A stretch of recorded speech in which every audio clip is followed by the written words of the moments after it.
Hello, listeners.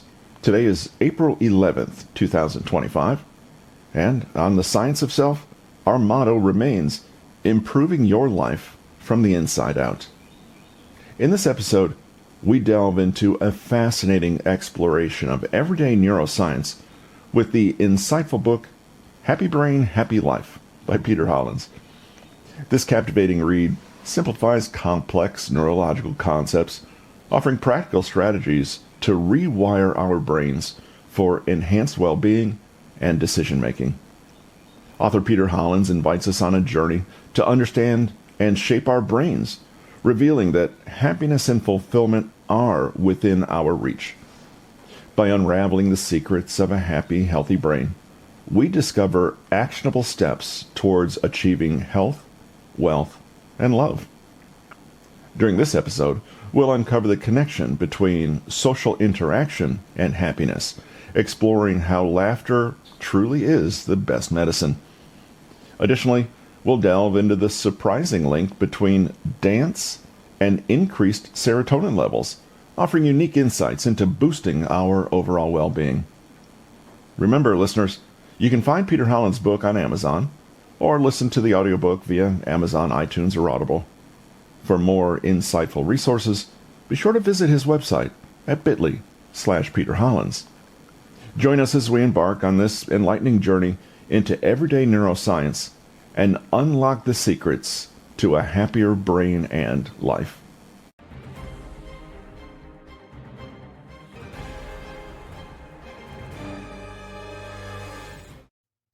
In the previous section, we explored the ways in which our body's useful stress response can sometimes work against us. Learning to understand why we stress and how to counter it is a big part of keeping the brain healthy. That's because the stress response is an intrinsic part of the brain's functioning and is there for a reason. When we learn to work with our fight or flight responses and consciously moderate the arousal of our HPA axis, we experience less stress and more resilience. In the same way, the human brain was built to be social.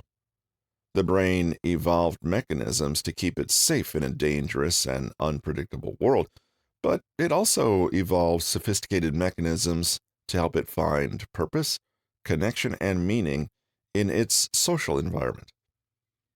It may seem too strange to think of this way, but your ability to communicate, to empathize, to form bonds, to resolve conflict, and to find your tribe may be as important for your survival and well-being as a well-functioning immune system or a nutritious diet. In the same way as the brain's methods of self-protection can sometimes backfire, however, our interactions with our social world can themselves become a source of stress. While most of us can agree that time spent in good company is life-giving and stress-relieving, we have to admit that difficult relationships, conflict, and disharmony can all be sources of stress. There is growing research demonstrating that the social brain is a happy brain, with one study showing that loneliness can increase the risk of dementia by up to 40%. Strong social connections can improve attention and memory, slow cognitive decline, and keep us sharp. Yet, in the long wake of the COVID pandemic, many of us are feeling more isolated than ever before, and so-called social media may be adding to the damage rather than alleviating it. Yet again, we encounter the kind of vicious cycle that may keep us trapped in habits that harm our brain health. We may feel lonely and isolated, and in time, this lack of connection can start to impede our functioning. This impeded functioning makes us even less likely to reach out to others and less sure of our ability to communicate well.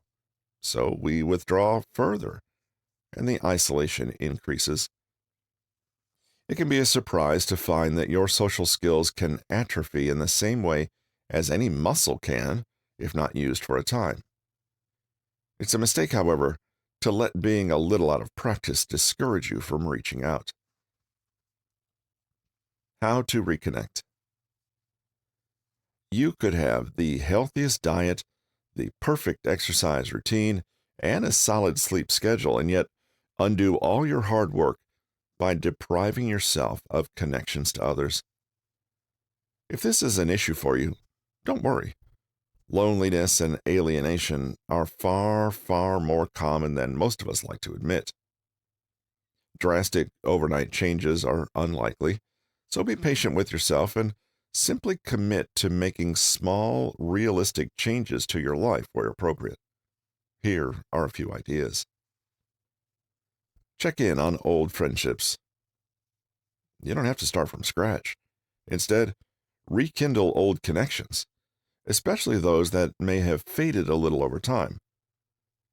People can be busy and distracted, but sometimes the smallest effort can be rewarded.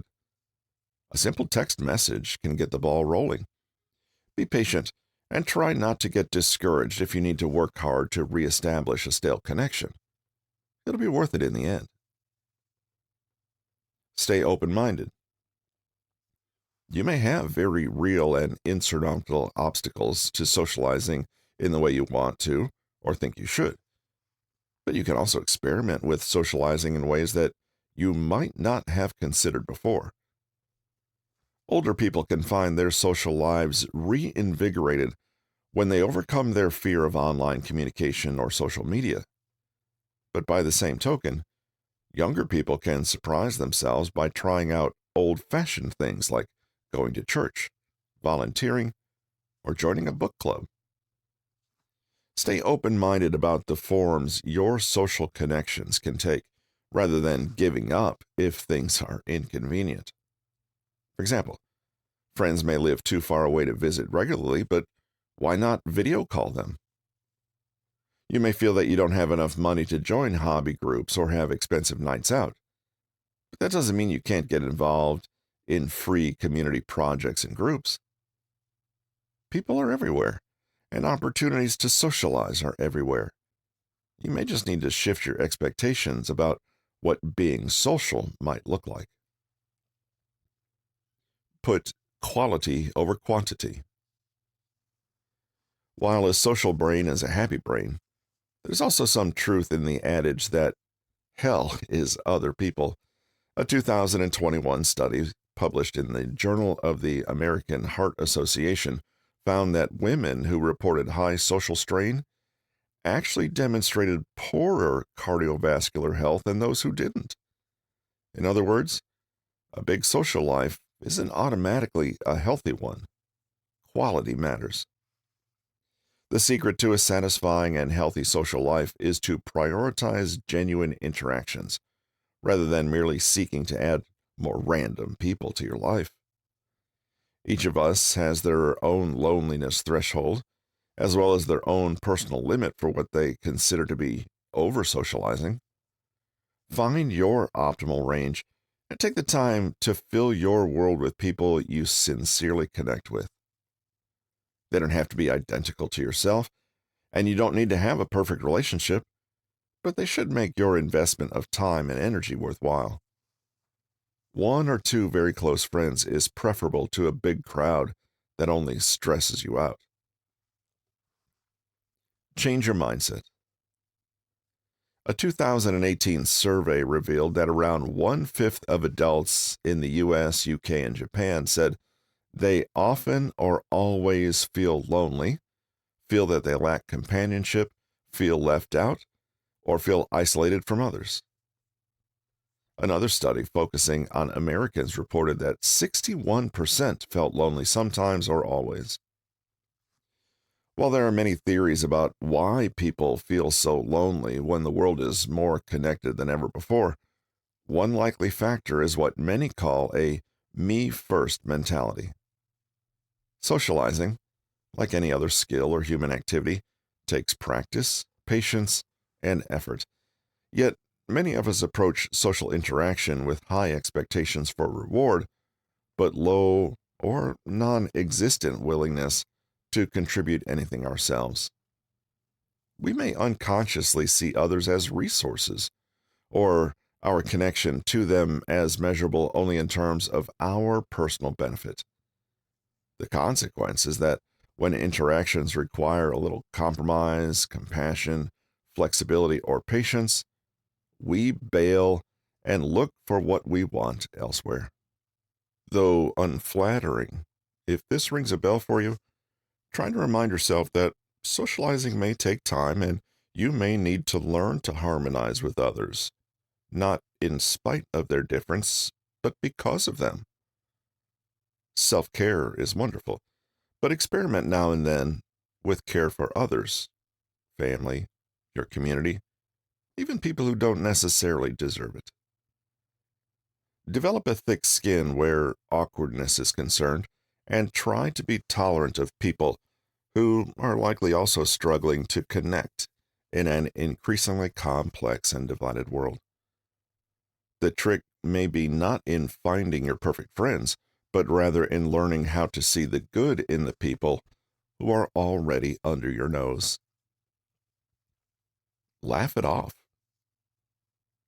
Have you ever wondered about the biology of laughter? It's easy to imagine the physical effects of anxiety on the body, but all our emotional states manifest in our bodies, and laughter is no different. Laughing is a complex orchestra of brain and body responses. Whenever you find something funny, a particular emotional response is triggered in your limbic system, which is implicated in how you process sensations like pleasure and well-being.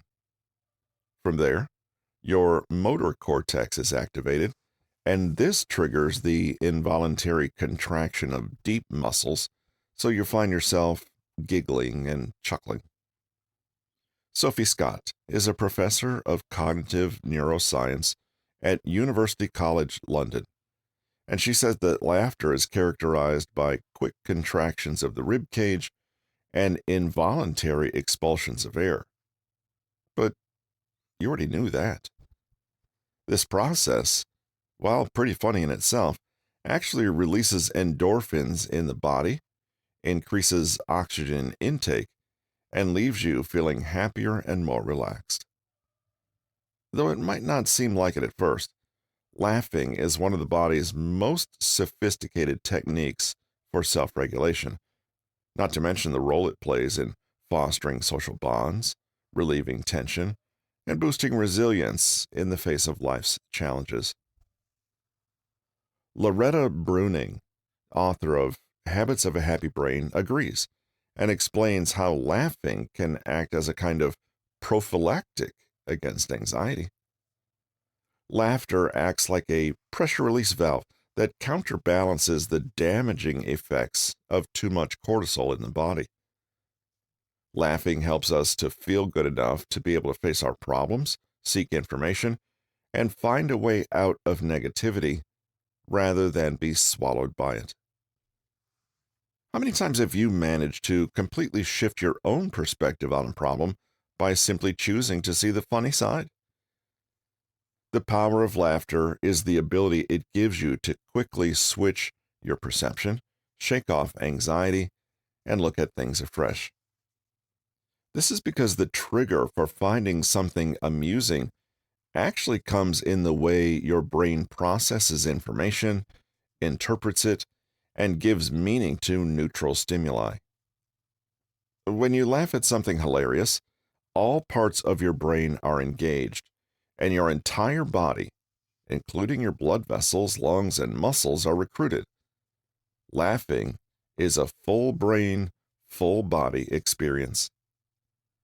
To make the best of this natural brain balancing superpower, you can deliberately find ways to bring more humor and laughter into your own life. Keep a store of comedy for when you need it.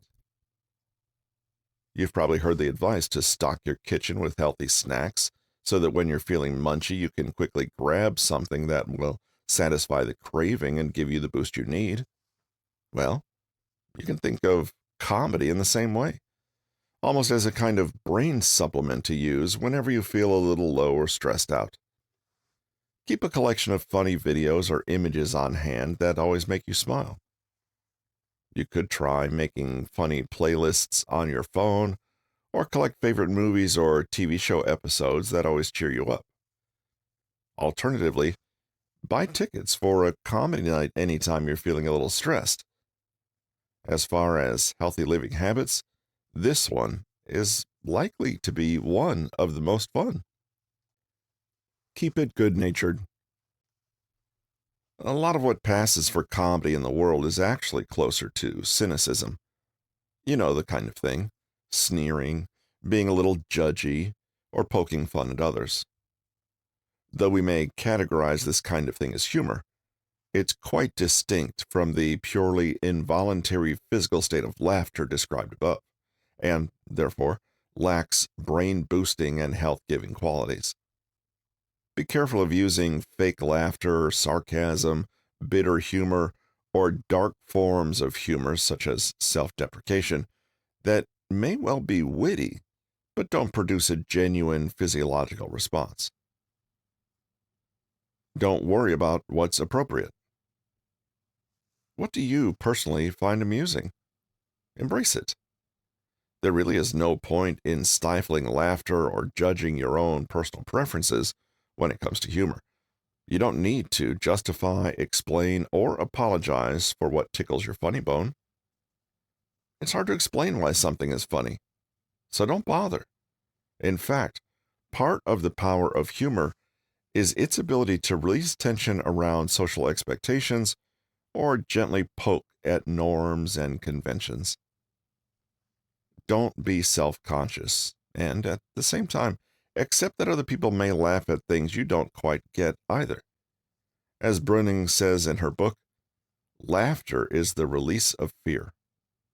It may literally be the clearance of cortisol and tension from the body. Feeling self-conscious and embarrassed will only undermine that release. Laugh when things are tough. Sure, we laugh when we're having a good time, but laughter also serves an important function as a modulator for stress, even extreme stress if necessary. Don't hesitate to laugh in a very difficult or challenging situation. That's where laughter can be its most effective. For anthropologists, laughter is a human universal that provides definite survival advantages. Chief Medical Correspondent Dr. Sanjay Gupta told CNN that in ancient human history, laughter was the glue that kept the group together. The idea was that laughter was an external signal that can tell the group everything is okay. We can relax. There's no need to be anxious or threatened by what's happening around us. And so this would really be a great survival tool for groups of humans. Don't be worried about laughing in the midst of dark times or even during an emergency. This may be a sign of mental resilience, not to mention a great way to diffuse social tension and signal the possibility of coping. There's a reason that good humor is so often given as an attractive quality in a potential mate. It's because someone who can laugh at life and themselves is demonstrating a certain strength of character and an ability to not let life get the better of them. Dancing can boost serotonin levels. We'll now consider one final unexpected source of brain health and resilience, and that's dancing. Naturally, all physical movement strengthens the body's muscles and bones, oxygenates the tissues, and boosts blood flow. But there's something particular about this kind of movement that has additional benefits for the brain. A 2008 study in Scientific American argued that movement that is synchronized with music actually activates reward processes in the brain and triggers what they call pleasure double play. While the music and rhythm stimulate the brain's reward system, there's dopamine again, the dance itself activates sensory and motor circuitry. The feeling of interconnectedness of the body and mind can be a rewarding and satisfying sensation in its own right. and especially pleasurable when combined with social activity that strengthens bonds and relieves stress in a group setting. When you're busting a move on the dance floor, your motor cortex is hard at work planning and executing your movements, and a complicated interplay of coordination and control is underway. Your basal ganglion helps you keep things smooth, and your cerebellum helps integrate it all, including your incoming sensory data that tells you when the music changes or someone else makes eye contact and comes to join you. Researchers at Minot State University found in 2012 that Zumba classes actually improve participants' cognitive skills and their mood, and that the act of keeping up with a Zumba class helped people cultivate better decision making, long term memory, executive function, and visual pattern recognition. In just an hour of dancing, your entire body rises to the challenge. Your breathing rate increases, your blood flow is boosted, your tension releases, and your brain actually creates new neural pathways. Your body floods with serotonin and endorphins, and if you combine dancing with socializing and a good helping of laughter, you have a potent recipe for total brain well-being. Many of us can appreciate the need to stay mentally limber, but we may forget that brain agility and flexibility also comes from physical mastery and integration. Dance can be a rigorous brain workout for so many reasons. By learning choreography, we strengthen brain-body awareness and coordination. We also boost our memories. By breaking out of a rut and trying something new, we halt rumination and anxiety and counteract depression. By working together with others, we build our social skills and sense of connection and belonging. By expressing ourselves, we build self-esteem and even overcome social anxiety. Loosening up can build social confidence and help us overcome inhibition. Some people find that dancing makes them better at public speaking. By learning to be better dancers, we build concentration, greater conceptual understanding of movement and expression, and a certain embodied fluency that means stronger and livelier brains. By challenging ourselves to coordinate and learn something new, we build neural connectivity and stabilize our neurotransmitter levels. This is why dance therapy exists as its own form of treatment for mental illness. In the long term, dance can foster discipline and a sense of achievement, not to mention patience, discipline, and the ability to self-reflect. A long-term dance habit has been shown specifically to increase cortical thickness, boost brain plasticity, and increase activity in areas responsible for auditory and motor functions. Dance may even counter the effects of neurodegeneration or injury and offset cognitive decline in elderly people. That dancing can improve physical health and bring enjoyment is not under question, but if you'd like to take up dancing in order to boost brain health, then here are some great ways to get started. Go with whatever you like.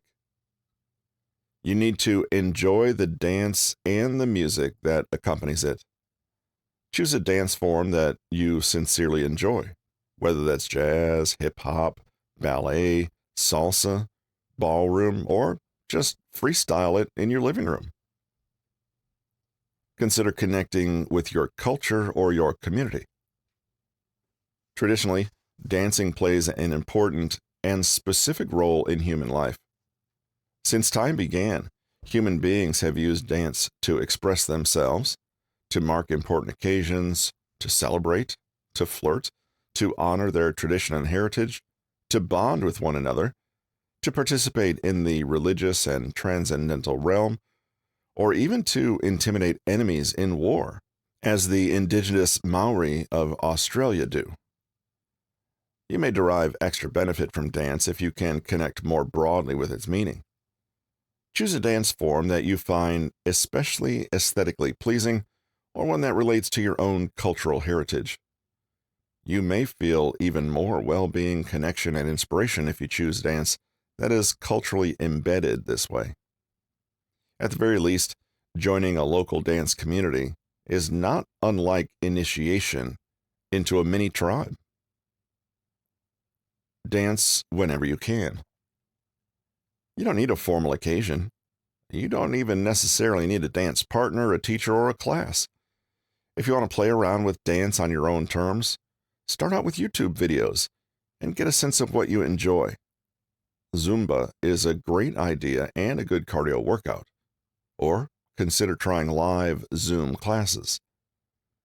It's great to have a regular dance routine, say an hour or two every week, but that doesn't mean you can't enjoy a spontaneous jam session in the kitchen while you wait for the microwave to ping, or a little shimmy on the stairs when your favorite song suddenly comes on the radio. If you're feeling down, put on some good music and let it go. Start small and have fun. If full-on dance is not completely accessible to you, or you're a person who considers themselves to have two left feet, don't worry. Don't be hard on yourself, and remember that all dance, professional, recreational, or something in between, feels good to your body and brain and will help cultivate well-being. If dance is not quite your thing yet, then experiment with other brain-body connecting activities, such as Tai Chi, yoga, or simple stretching in your own way to enjoyable music. If you're not ready to get out there and dance in front of others, just practice on your own, doing as much as you can. Summary. One of the biggest threats to our brain's health and resilience is chronic stress. Stress is the body's reaction to challenges and demands in the environment, and is a part of life. We need to learn to manage and work with stress, however, to keep levels healthy. Stress is only a problem if the body is never allowed to return to baseline. Cultivate your own resilience in coping. Take realistic steps to reduce stress triggers. Learn to recognize when you're overwhelmed so you can take time to unwind. And practice mental toughness to endure adversities and discomforts that you cannot change. Create your own stress management ritual that fits your life. Try the 4-7-8 breathing technique. Inhale for the count of 4, hold your breath for the count of 7, and finally exhale slowly for the count of 8. The brain is built to socialize, so make sure you're connecting well with others. Check in with old friends, stay open-minded about the people in your world, and let go of any me-first mindset. People are everywhere, and opportunities to socialize are everywhere, but you may need to shift your expectations. Be patient. Humor and laughter have profound effects on brain health, so make sure to build in plenty of fun as part of your brain health regime. Finally, dancing can also boost serotonin levels, amongst its many other body and brain health benefits. Experiment with whatever.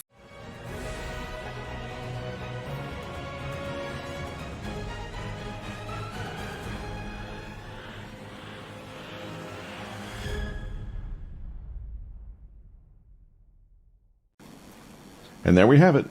We've reached the end of this fascinating journey, exploring the neuroscience of happiness and well-being with Peter Hollins' Happy Brain, Happy Life. It's time to wrap up today's episode and take action on these valuable insights. Remember, our brains are social organs designed for connection and community. So reach out, stay connected, and be mindful of your interactions with others. Let go of any self-centered tendencies and embrace the joy of giving and sharing. The world is full of wonderful people. All you need to do is engage and open yourself up to these opportunities.